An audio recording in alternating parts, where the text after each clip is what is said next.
The night that changed my life, I was actually at a Pitt football game. I was in the middle of nursing school, had decided I wanted to go be an EMT so I could learn a little bit more about the ropes and pre-hospital, what that looked like. And I always wanted to go to a Pitt homecoming game. I did. And we were pre-gaming. I wasn't like a big partier, but enough that, I had my fair share throughout college. And that night I knew I had to go to work. And it was at midnight. So I stopped drinking in my mind, stop drinking at this point. I'm going to be good for later. I'd already done one transport with a patient, and the second transport ended in a double fatal vehicle crash. And that was pretty heavy for me. I completely shut down, hated my life, hated myself, and just didn't even know how to pick up the pieces in that moment, because I was trained, not only as a public servant at the time, but in training to be a nurse to save people. And 2 men were killed on the scene. Were they in another vehicle, or were any of them in the ambulance with you? So the 2 that died were in a different vehicle. They were in a red Chevy Cavalier. And there was actually a patient that I was transporting in the back that was in his 90s.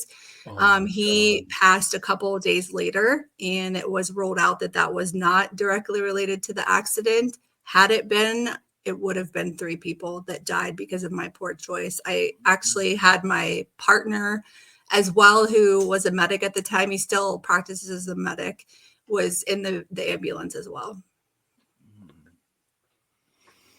So that is incredibly, incredibly heavy. And, I can sit here and kind of go off on a small little tangent here. That should have happened to me like 5,000 times, right? Like, because I drank and drove like constantly, like, because Hen and I are recovering alcoholics. And the fact that I was able to skate by like without actually having something like that happen to me just sends chills down my spine. You talk about being in complete shock. I wonder what did that exactly feel like? And was there a definitive moment when you realized like, oh, hey, these people are dead? Did you find out on the scene, or was that shortly after? Oh my God. I don't even know who opened the door to the ambulance. In full honesty, it was stuck. I just went into like mode of like, how do I help the patient in the back? Like, what just happened? I legit have no idea still to this day who opened the door, because it was jammed. I could not open it myself. Okay. And whenever, you have to call dispatch and, hey, let them know I just wrecked this ambulance. Like, I need you to send other people, because now we can't even get this patient where they need to go. And everybody and their mother came, right? So when that happens, it doesn't happen very often. And especially at like 2:20 in the morning, there was a lot of people that showed up, and it was somebody else who was assessing. They would not let me go over by the car, because it's instinct, right? If in that role is to go start serving and helping. And they were like, no, just stay over here. And I heard somebody say they didn't have a pulse. And it was in that moment that I just was like, I just went numb. I couldn't even begin to process that. And the only thing I could think, and the only thing I kept repeating once I got to the trauma bay, was that, oh my God, I just killed 2 people. And I knew that I had drank earlier, but I thought I was fine. I had no clue the alcohol was in my system until that happened September 23rd. I found out the night before my birthday, November 3rd, is when charges dropped. And so I was in limbo that entire time. So at what point did they like suspect or test you for blood alcohol? Yeah, great question. So it's protocol when you're in that kind of position. There's a 0 tolerance. So if you're in an accident, you're automatically going to have to go get tested. And so when they did the blood work, when they got to the hospital, all that stuff was ran. And so what were the initial charges? I'm curious. Wow. Everything was doubled, and I had vehicular homicide, involuntary manslaughter, reckless endangerment, DUI, Mm. a lot. Like they were stacked. I had felonies stacked out the wazoo. Yeah, they always pile it on initially. Man, I'm just almost speechless because I can't even imagine how that felt. I mean, I woke up in jail and that's not fun. But imagine that stacked on top of knowing that you killed a couple people. I can't imagine. So walk us through kind of the rest of that night and going to the hospital and what that whole process was like. That part of the process was just super traumatic. I was there, I was admitted for like a day, but it was the after part that was really the hard part when the shock wears off, right? Because your adrenaline's through the roof, you're in shock and your body's just trying to like cope. But I decided to take 2 weeks off of nursing school, and you can only miss so much. I was in a fast-paced program, so I was already behind and decided, you know what? My mom said the best thing to me: you might not know what the future holds, but they can never take your education away. So I was like, all right, I guess I will stop wearing my hoodie and my headphones and looking like, I hate the world, because I do. What I really hated was myself. And went back to nursing school and just pressed through. And it wasn't, like I said, until November 3rd when my charges dropped and I went to that preliminary hearing, where I had never been incarcerated. I'd never been in jail before. I'd never been in any of those situations. And it was that hearing, I was held without bail. And I had no clue what that meant in that moment. No clue. Like I couldn't pay my way out.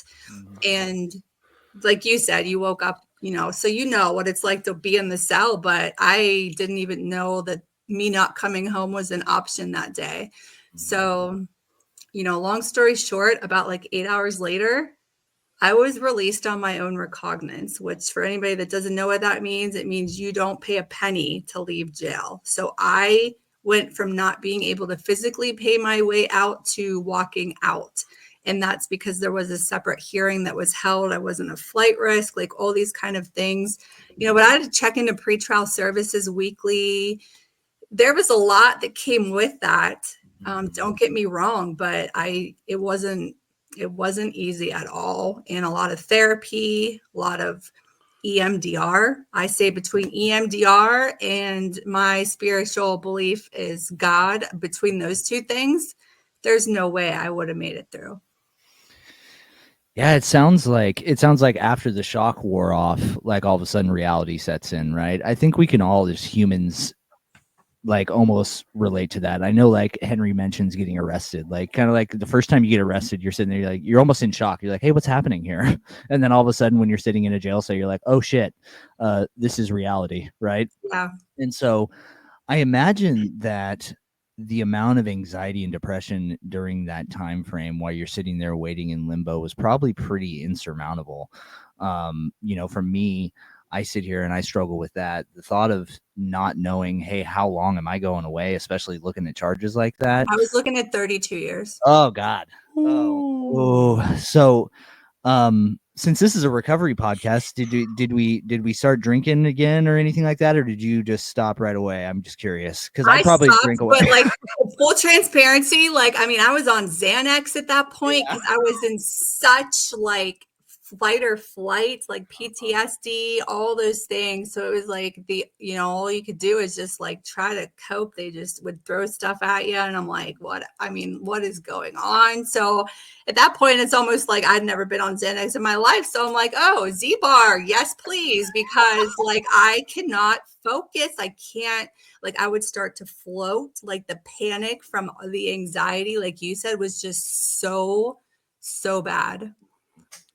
So I just want to make sure I understand the timeline. So obviously they took you to the hospital after the accident, and then they did book you immediately that night, or they didn't? No, so that happened September 23rd. I didn't get booked until November the 4th. Wow. That's kind of wild. I'm also surprised that they OR'd you as well with no bail or anything. I mean, obviously, I'm assuming you had no record or anything or no previous charges. No. Wow. But like you said, that's very, very uncommon, very Yeah. uncommon. And I know that.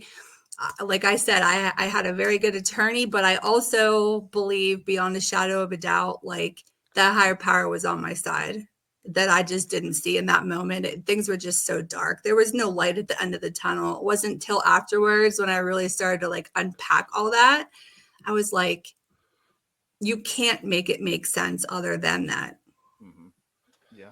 Okay, so take us through sentencing and then going into prison.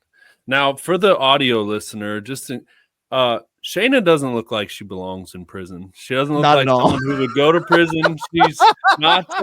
She doesn't have like face tats or anything. If you're No. sitting here picturing like this gangster, it's not her. She doesn't belong there. So just to paint this Not the gangster picture, name though. You do. You do. You do. Hey, you're a gangster to me, dude. You've done more jail time than me she's and a Henry. spiritual gangster. That's true. So yeah, take us through sentencing and then prison. Woo, sentencing. Sentencing was like reality was really hitting it. I went to that sentencing and I was just like, I don't even know what is ahead because you know how, well, I guess I can only speak for myself. I made some crap decisions still after this accident happened. Like I ended up getting engaged right before I went to jail. I was dating a new person, got engaged, went to jail. Like, where is my thought process in that? Like, how are you going to have a future while I'm in jail? Like, right. So when I like you break that down, you're like, that just didn't even make sense. But sentencing, like I had a really good support system, the community, a lot of family, because they knew me like as a person and not for like what had just become my life, my reality. Since I was such a high profile case, this I didn't talk about earlier. And I don't know if you heard this on any of the other podcasts that I've done, but I literally would be in the middle of nursing school on a unit and my face would be the top story of the breaking news while I'm taking care of the patient. So just on top of that, it was just such a high profile case that like every other high profile case, you're put into solitary confinement, right? So you go in and it's like they put you on the mental health pod and they're like, have a seat, get comfy. You're lucky if you come out an hour a day. Like, let's just kind of that's how they do it. So you're almost in like a protective custody type situation. And I remember like begging to be released to general pop, like gen pop. I'm like, this is no, like just put me on the F pod. And by the way, I did my time in the worst county jail in the United States. It is one of the worst county jails. Where is that? Allegheny County Jail. So the sentencing, you know, they hauled me off and the family and rightfully so was they were mad at the sentencing. I took a plea deal and my thought process behind that was that I owned my really bad decision. I owned what happened and I couldn't see putting somebody that I'd already affected that I didn't know through a trial. Like in my mind, I was like, I feel like that is even worse than everything that has just happened because now you've got to rehash all this stuff. So I did agree to a plea deal. And the sentencing, like they were not happy with my sentence. I mean, and how can you fault somebody for that? Right. You can't bring people back. It like, ended up being 23 months, right? Well, it was 11 and a half to 23 months with 5 years probation, 100 hours of community service each year, all consecutive. And I did my full 23 months. Yeah. And in all honesty, not to be an asshole, but that doesn't seem like a lot, you know, for two people losing their lives. So I would understand why the family would be upset. Yeah. That's why I said, like, I there's nothing I can say to that. Right. It Right. is. And yeah, 100%.